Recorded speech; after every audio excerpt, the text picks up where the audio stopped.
to Gaetz for 5 minutes. Mr. Storch, you're our watchdog. Ukraine has a corruption problem, right? There's a long history of issues with corruption in Ukraine. Infrastructure minister arrested for stealing $400,000. Deputy head of Zelensky's office can't explain where the sports cars came from, so he had to resign. Deputy defense minister resigned over contracting corruption, but the defense ministry put out a statement that his resignation was a worthy deed. And the wife of a former Ukrainian politician was found with $22 million in cash crossing the border into Hungary last year. It seems as though a lot of the zeal for enforcement of the anti-corruption efforts seems to align with the Republican control of the House of Representatives in our country. Maybe that's a coincidence. But let's get to this end-use monitoring you testified to. The Arms Control Act of 1996 requires end-use monitoring for certain defense articles that are sold or leased, right? Correct. And there's no feature of anything we've passed that exempts what we've given to Ukraine from those requirements in the Arms Control Act, right? Not exempts. There are different provisions as to how that plays out in different circumstances. That is controlling law, controlling policy. And here's the upshot.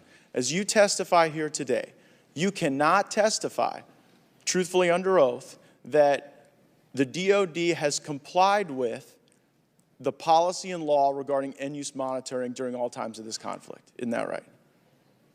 So I want to be careful here when I respond to you, Congressman, to make sure that I'm clear. We are conducting a series of evaluations that look at the controls that DOD has in place to ensure that they are taking the steps that are required. I get all that, but here's the operative question. We haven't complied with end-use monitoring according to the law with everything we've sent to Ukraine to date, have we?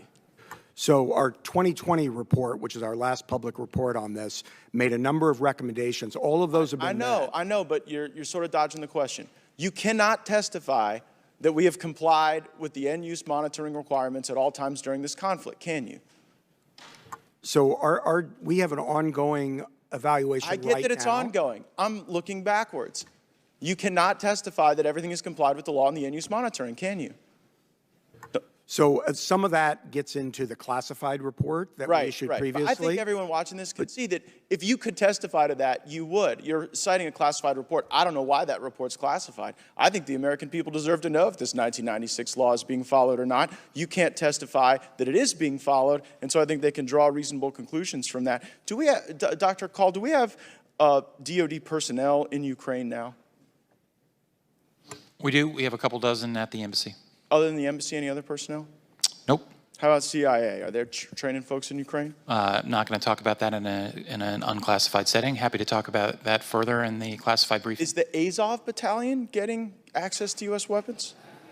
Not that I'm aware of, but if you have information, I'd seek unanimous consent to enter into the record the Global Times investigative report that talks about training. It's from the Atlantic Council's Digital Forensics Research Lab, citing that the Azov Battalion was even getting stuff as far back as 2018. Without objection, so ordered. Any reason to disagree with that assessment, Dr. Is this Paul? I'm sorry, is this the Global Times from China? No, this is, well. That's what you read. Yeah, it might be. Yeah, would that be a reason? As a general matter, I don't take Beijing's propaganda. Well, no, at yeah, face but just value. tell me if the allegation is true or false. I mean, I don't have any evidence one way or the other. As a general matter, I don't take Beijing's propaganda at face value. Fair enough. I would agree with that assessment. April 2022, President Biden is describing the supplemental funding that we're providing to Ukraine. He says, quote, it's also going to help schools and hospitals open. It's going to allow pensions and social support to be paid to the Ukrainian people so they have something in their pocket. So help me understand how U.S. taxpayers paying for pensions in Ukraine is a good idea for our country. I would defer you to other parts of our government. The Department of Defense doesn't have a role in pensions in Ukraine. You're a senior Biden administration official. The president said that it's really important that we keep funding the pensions in Ukraine. I would observe that the U.S. Census Bureau says that in 2022, the U.S. pension shortfall is $1.4 trillion. So while we have a corrupt Ukrainian government, while we have our watchdog here who can't say that we followed the law on in-use monitoring. We have the President of the United States saying we need to fund pensions in Ukraine. Meanwhile, the pensions of our fellow Americans are in greater jeopardy. Mr. Chairman, I see that my time has expired, but I seek unanimous consent to enter a number of articles into the record. If I may. Objection so ordered. Very well. Gentleman's time has expired. Chair, and I recognize the gentleman from California, Mr. Khanna, for 5 minutes. Thank you, Mr. Chair. Dr. Call, one of the experts who I was talking to told me that Russia has 6 times the artillery as Ukraine. Is that true? Not anymore. I think the reality is that we don't know precisely how much artillery Russia has left, but we do know that they have expended an extraordinary amount of it and that they are running low, which is why they're turning to the likes of North Korea and others in desperate search of more artillery. Where would you put the ratio at now?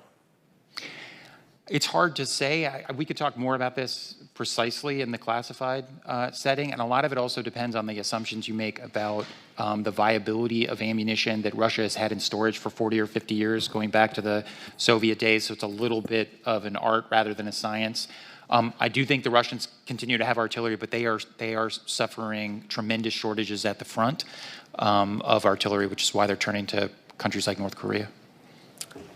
And as someone who deeply admires the president's policy and Tony Blinken's role, your role, and has voted for all the aid packages, I guess my question is, what is your confidence level at this point that Ukraine will be able to hold all the territory it currently holds in a war of attrition? I think that, as Lieutenant General Sims has testified, the front line right now is kind of a grinding slog, and you're likely to see incremental gains on both sides. So, for example, the Russians have made some incremental gains around Bakhmut in recent weeks and months, but at the cost of thousands and thousands of casualties in these human wave attacks from the Wagner prisoners and others.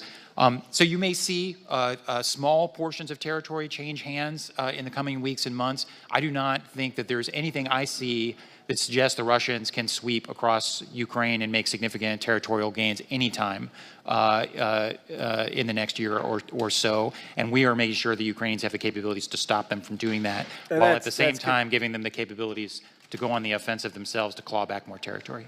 And I assume, Dr. Collier, assumption is contingent on the House continuing to support Ukraine with aid, or are you saying already with what we've given?